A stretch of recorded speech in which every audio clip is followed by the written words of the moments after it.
believe me, just watch. We're back on the Morning Brew with friends, and Joan Marie is here to tell us all about what's trending this week on the Morning Brew. Thanks for tuning in to Trending with Joan Marie, where we talk about all that's trending and buzzing online. So if you want something cute and fluffy, here is a great video of cute and fluffy for you, especially if you're not a morning person. Ryder, it's time to wake up. Ryder! And back asleep. Yep, nope. So that's me in the morning, if you're ever curious about how it looks like when I wake up in the morning. There you go. So if that wasn't enough cuteness for you, check out these cute, adorable photos of a sloth who tried to cross the road. So why did the chicken cross the road? I don't know, but apparently we should be asking the sloth the same question. So over in Ecuador, a sloth was trapped in the middle of the road, but fortunately local police were called on the set and actually were able to bring them in, come in and get this cuteness all captured and put onto their Facebook. And even after this very probably traumatic experience, he still had a very happy demeanor about himself. So can you not help but love that cute, adorable little sloth-like face?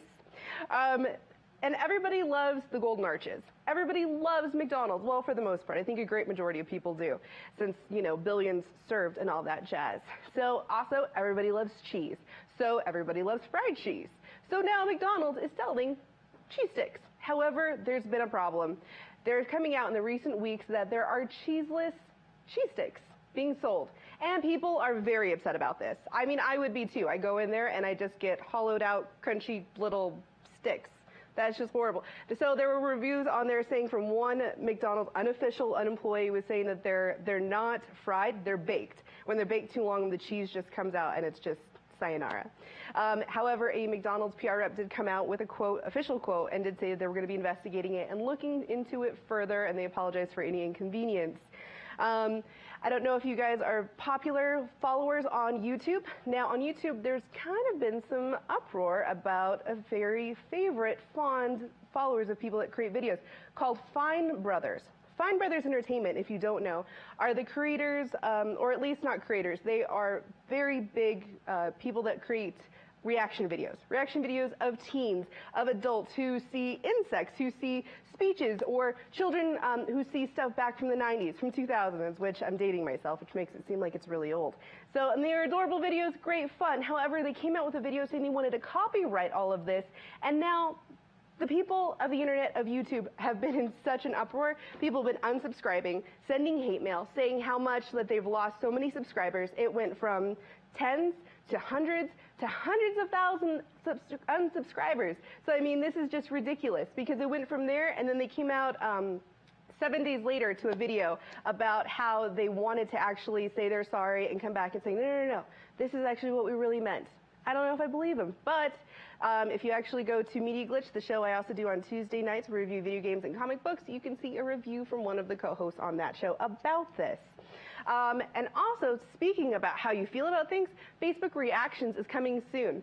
So CEO, founder Mark Zuckerberg came out saying that he was going to be releasing these. They've been testing them out in various markets, seeing how people were going to like about them, and now it's finally here. So now you can either say that you like, love, haha, yay, sad, angry about anything of the above. So, I mean, it makes sense, because sometimes you do. You see a dog in a cone of shame. It's not really like a like all the time, unless you really love seeing dogs in a very bad place, but it's like, oh, that's very sad. So, I mean, it'll be interesting to see how this works and how people actually evolve with this.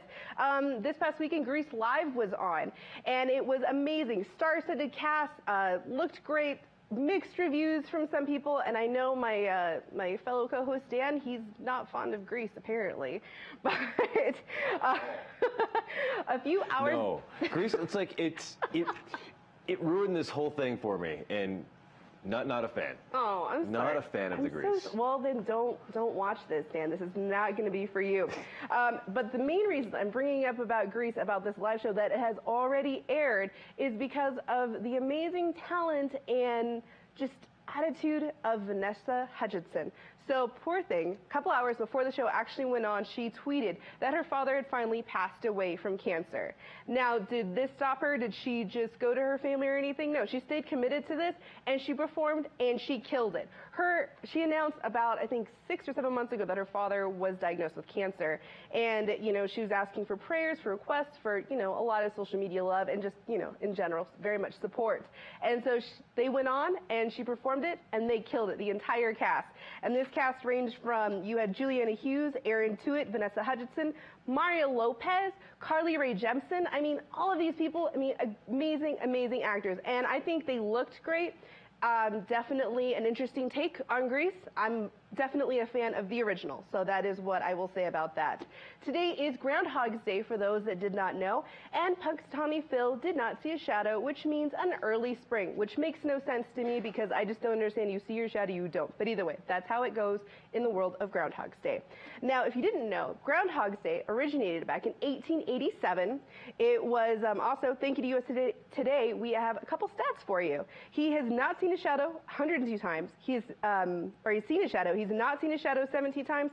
And in the late 19th century, there was a record of 10 times that were not being able to be seen. Punxsutawney Phil weighs about 20 pounds, and he's about 22 inches in length, which is 2 pounds longer and 5 pounds heavier than your average groundhog. So he's obviously living a pretty good life, pretty good area, and treated well. So today at sunrise at Gobbler's Knob in Pennsylvania Wilds, the 130th anniversary took place today. So, Dan? So is this the same Punxsutawney Phil all of these years? Sure, Dan. Okay, good. Of course I'm keeping that. Since 1887, Dan. He's got the same name. Same groundhog. He's got the same name, so I'm thinking it's got to be the same groundhog. Well, actually, did you see that there actually someone recently, as of last week, they cloned their dog, so this could be a clone of Punxsutawney Phil. That would be awesome. I think it's creepy. That would be great. These people actually, they cloned their dog. They went in there and it had twins, and it had the same coloring and everything of their dog. It was very intense. Well, we'll clone you, and then we can have you here every day. The world cannot take two of me. I will tell you that. It's just good enough with me. More, the world will end. We'll be back in a couple of seconds on the Morning Brew. Thanks, Joe Marie. Thanks, Dan.